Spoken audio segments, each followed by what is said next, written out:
Good afternoon, collectors. We're going on a little field trip today, and I hope you'll join us.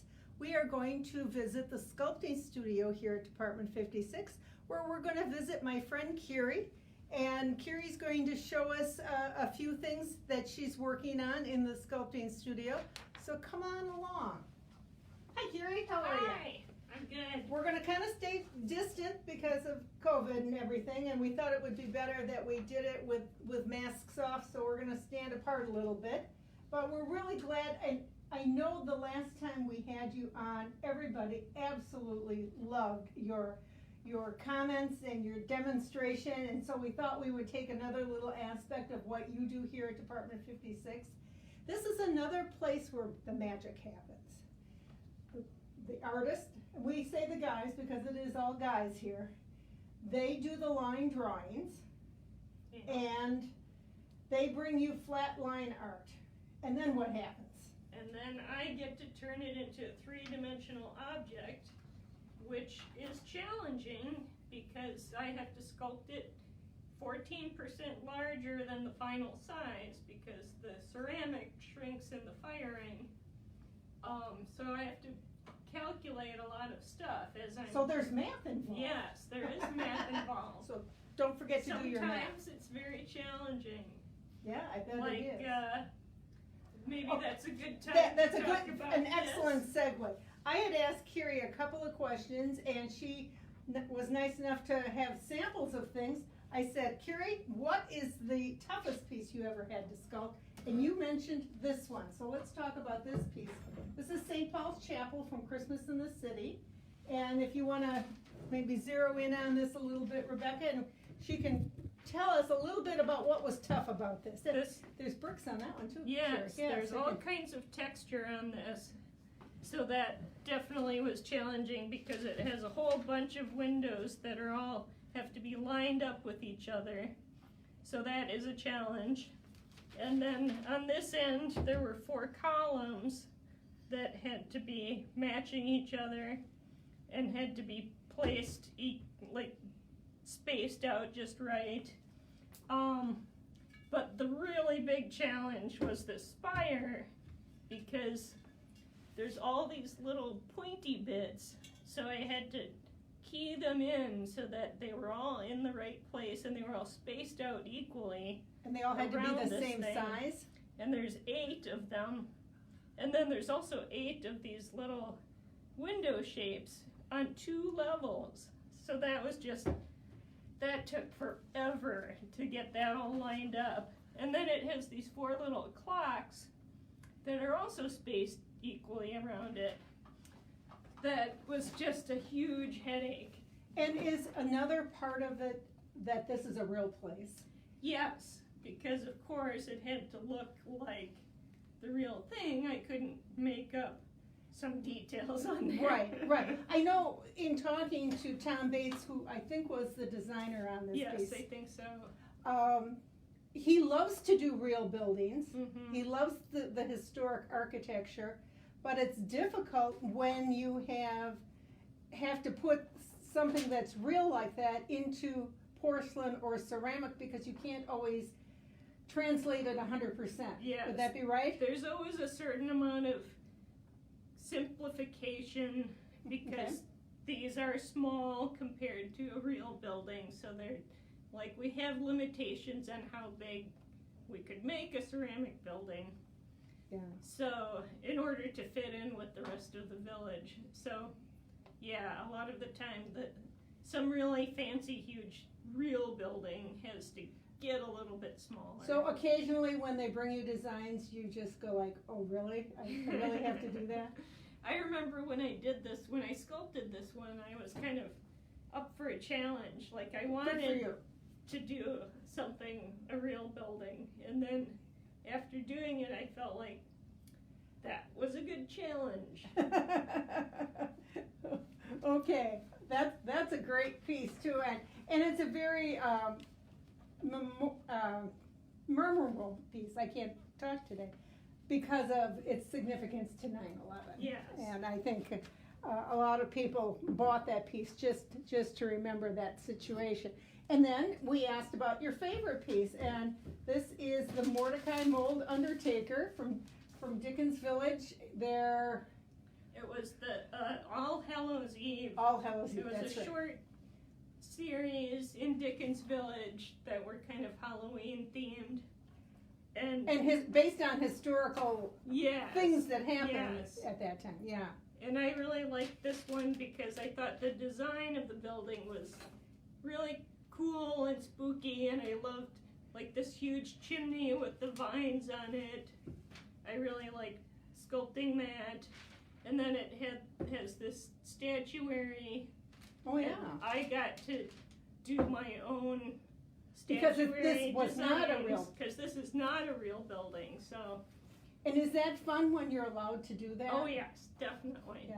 Like the one at the very top here is kind of a winged panther creature that I got to do. I designed that myself. How long would it take you to do something like this? That it would probably be approximately 4 weeks ish. And that's working on it this entire- eight hours a day every day. Yes, That's a lot of hours. it is a lot of hours. The church. And that would definitely be longer because it's a larger surface plus the extreme detail What would be a short? and a small, well, actually this one that I happen to have sitting here would be faster because it's basically just a single block Mm-hmm. and it does have some chimneys sticking up, but they're not complicated. I love that piece. I have that piece. Yeah, at this home. one is so cute. Yeah, And that's I pulled it out because I wanted to talk about making bricks and stonework. Okay. This is, for those of you who don't know this piece, this is the Waterbury Button Factory.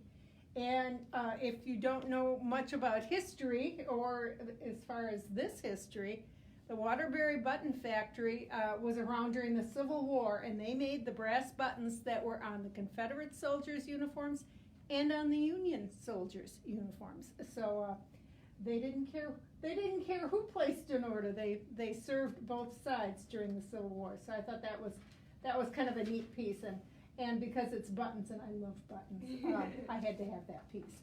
So okay, Carrie is now going to spend a little bit of time and show us. Do we have any? Are we getting any questions for Becca?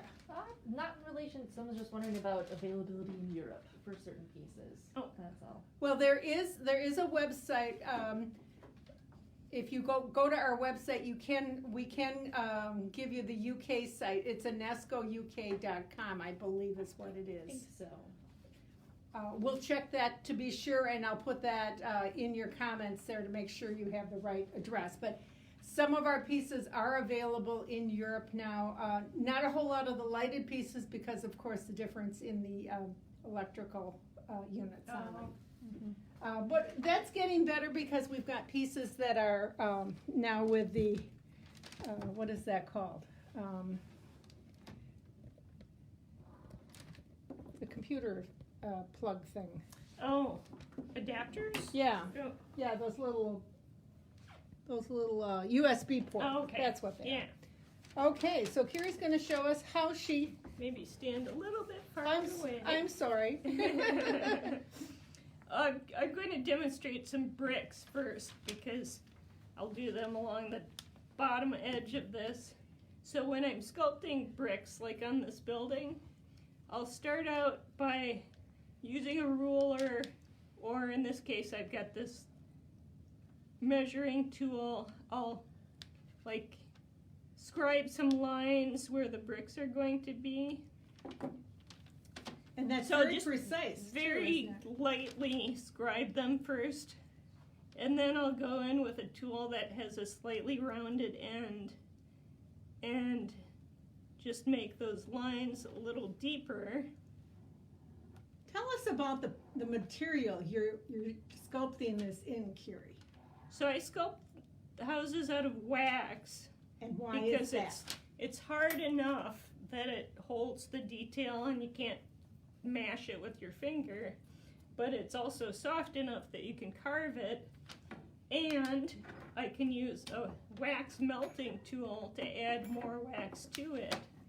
So I've got several different colors of wax here because I've just changed my wax mixture over the years. So this is like a formula that so you've come up with. The color is not important. It's the working qualities of it. So I can turn on this wax tool and then it will melt the wax. Well, just and then like our hot knife that we use for Yeah, sculpting. and then I can use the wax tool to add wax onto another piece. Are you making cobblestones there? Yeah, so with the bricks, I'm just gonna finish the little brick demo first. So then I would go in and make the cross line on the bricks and space them out.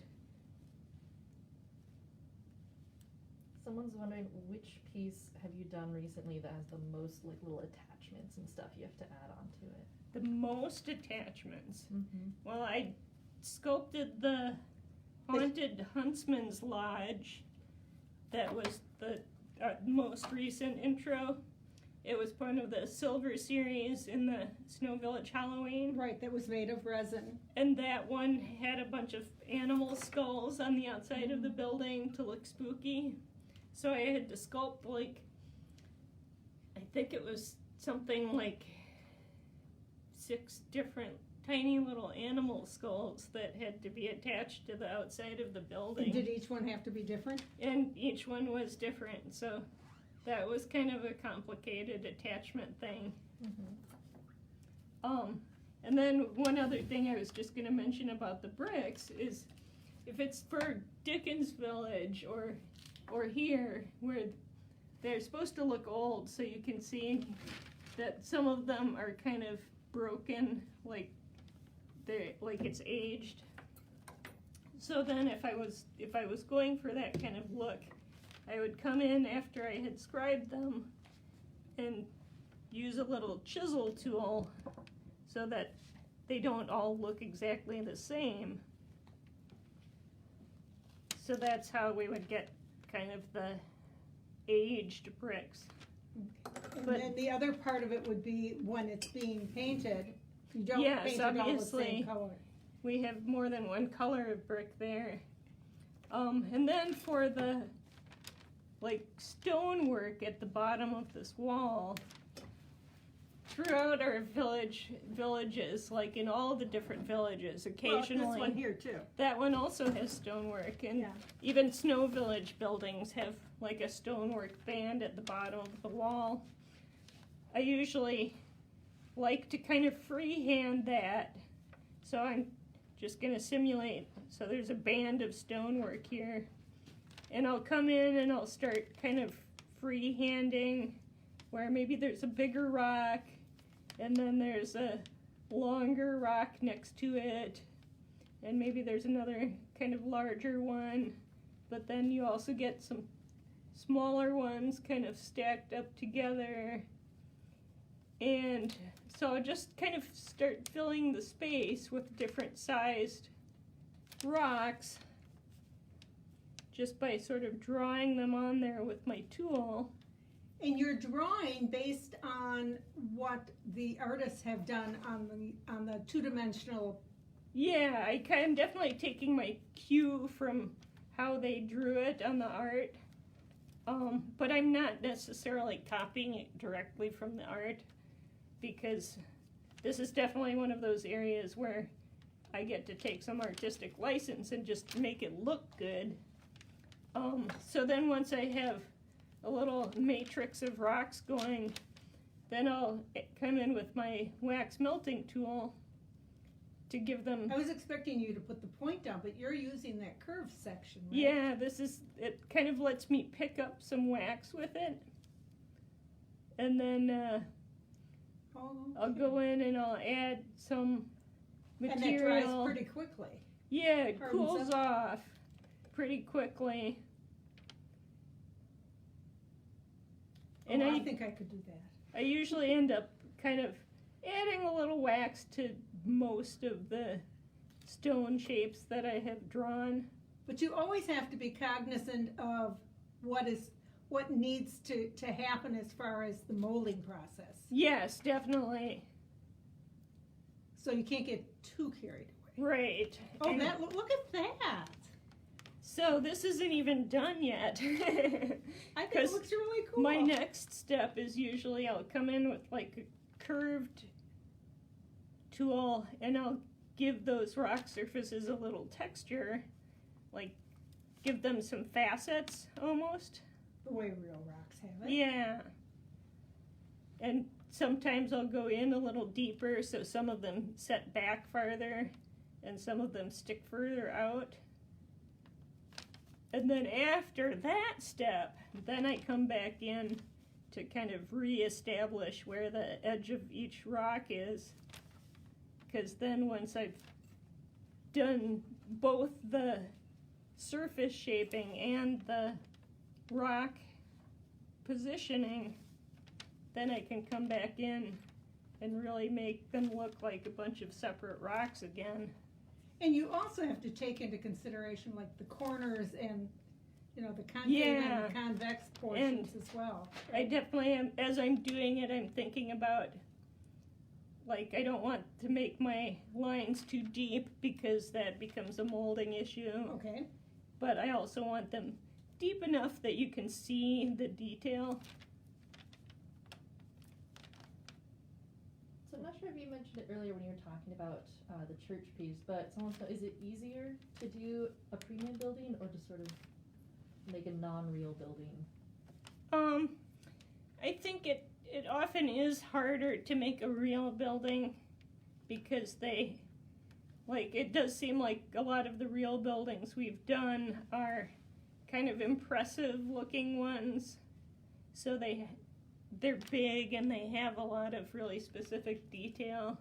Like, I think the last time I did a Facebook Live thing, I was talking about the Sound of Music Church, which is big and complicated And is a real building. and is a real building. That would be this one right here, Rebecca. Switch out. Okay. That's this one. So this one was challenging because it has two towers that have to be the same height and have the same details all the way around And you them. have to know a lot more about the properties of the firing process and how the clay is going to react to get those to line up right. Right, yeah. Making those towers was definitely a challenge Well, that's a beautiful piece. because I think I had sculpted one and then made a mold to try to make a second tower, but the material I was molding with shrank, so then I had to, instead of using my sculpted tower, I had to use two molded towers so that they would really be the same size. Is there a specific sort of line that you find the most enjoyable to sculpt for?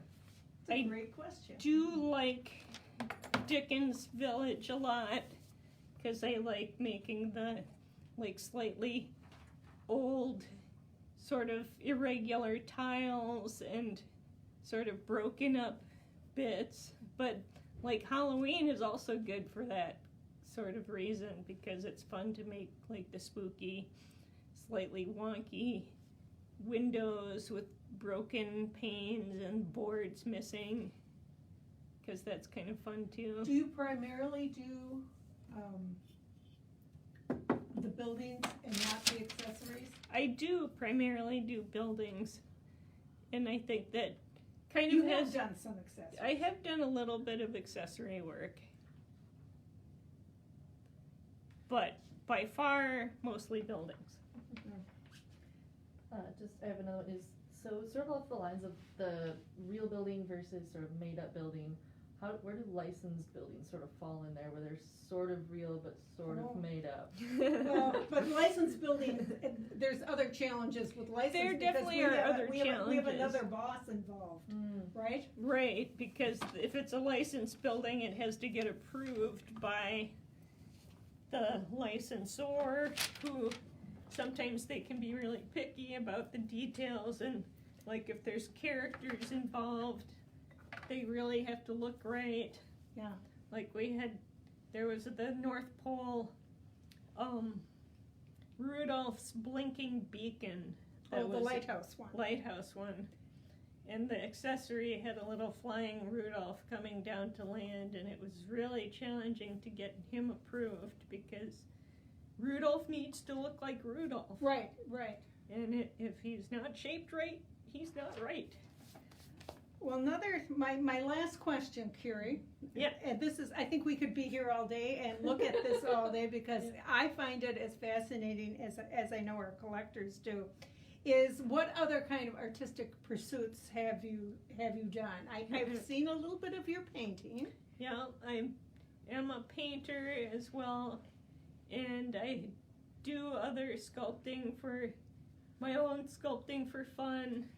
For example, And we have something fun we wanted to share. So why don't you tell them about this?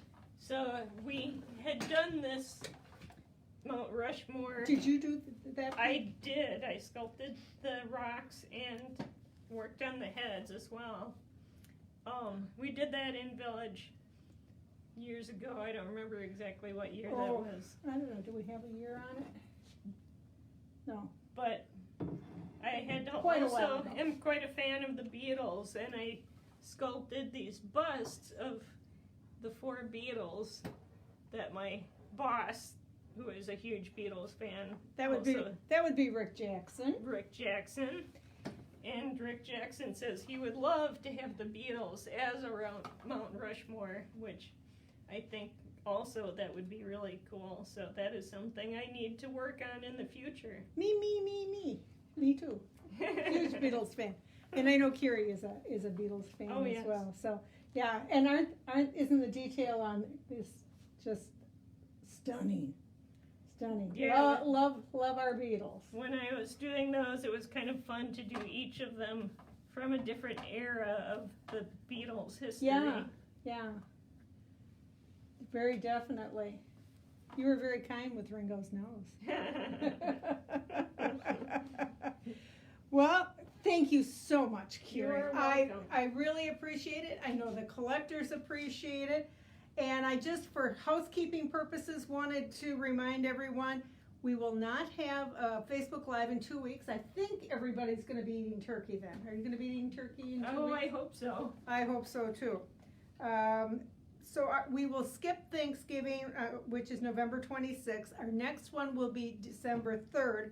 We're working on something special for that day. Our plans are not quite set, so you'll just have to tune in and see what we have going that day. Till then, be safe, be happy, keep villaging.